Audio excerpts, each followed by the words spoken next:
کتنے بوڑھے ماں باپ ہیں جو بیمار ہیں، بیمار ہے نا، آپ چیک کرائیں جا کے ڈاکٹر کو، کوئی بیماری نہیں ہے۔ باپ بوڑھا ہو گیا، باپ کو کوئی بیماری نہیں ہے، ماں بوڑھی ہو گئی، کوئی بیماری نہیں ہے۔ جوان بچے چیک کرا کرا کے تھک گئے، یہ ایسے کیسز ہوئے ہیں، چیک کرا کرا کے تھک گئے، کہنے لگے مولانا صاحب ہم کیا کریں، کوئی ورد بتائیں، کوئی ایسا ورد بتائیں کہ پانی میں پھونک کے پلاؤں میں اور ماں باپ صحیح ہو جائے۔ میں نے تو چیک کرا لیا، سارے ٹیسٹ کرا لیے، میڈیکل رپورٹ کلیئر ہے، کوئی مرض نہیں ہے۔ غور کریں، ایک مرض ہے، ماں باپ کو ایک ہی مرض ہوا، اور وہ جانتے کیا ہے؟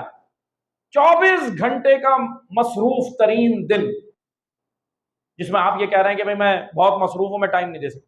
ماں باپ کو بڑھاپے میں نہ آپ کے مال کی ضرورت ہے، نہ آپ کی دولت کی ضرورت ہے، نہ آپ کے کسی منصب کی ضرورت ہے، صرف ان کو ایک ہی چیز چاہیے، آپ کا وقت، ٹائم۔ یقین جانے جوان بیٹا روزانہ آدھا گھنٹہ باپ کو دے، اس باپ کو میڈیسن کھانے کی ضرورت نہیں پڑے گی، کر کے دیکھ لیں آپ، یہ تجربہ کر کے دیکھیں تجربہ، یہ میں ایسے ہی نہیں کہہ رہا، ایسے ہوئے ہیں واقعہ۔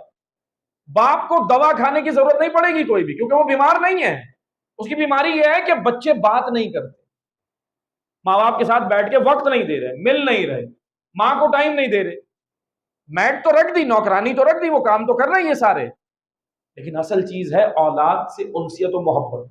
صرف یہ 10 منٹ بیٹھے، آدھا گھنٹہ بیٹھے، 15 منٹ بیٹھے، جوان بیٹا جوان بیٹی، صرف بیٹھ کے ان سے بات چیت کر لیں، یہی کافی، ان کو کوئی بیماری نہیں۔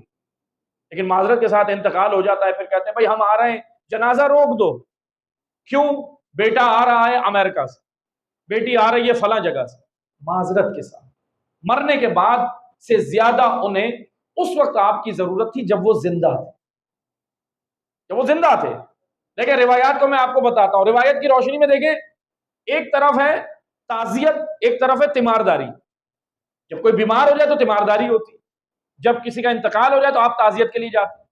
زیادہ ثواب اللہ کے حبیب نے کس کا رکھا ہے؟ جنازے سے زیادہ شرکت کا ثواب تیمارداری کا رکھا۔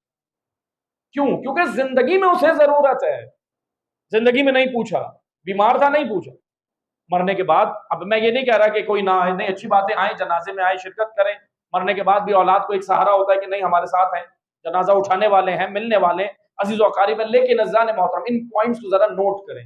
مولا علی فرماتے ہیں وہ قومیں تباہ ہو جاتی ہیں جو اہم کاموں کی جگہ غیر اہم کاموں کو ترجیح دیں۔ مولا کا فرمان ہے اہم کاموں پہ ترجیح دیں کہ ہمارے لیے اہم کیا ہے۔ سب سے اہم وہ اولاد کے لیے یہ ہے کہ زندگی میں ماں باپ کو ٹائم دے، بعد میں یہ وقت گزر گیا تو رونے کا فائدہ نہیں ہے۔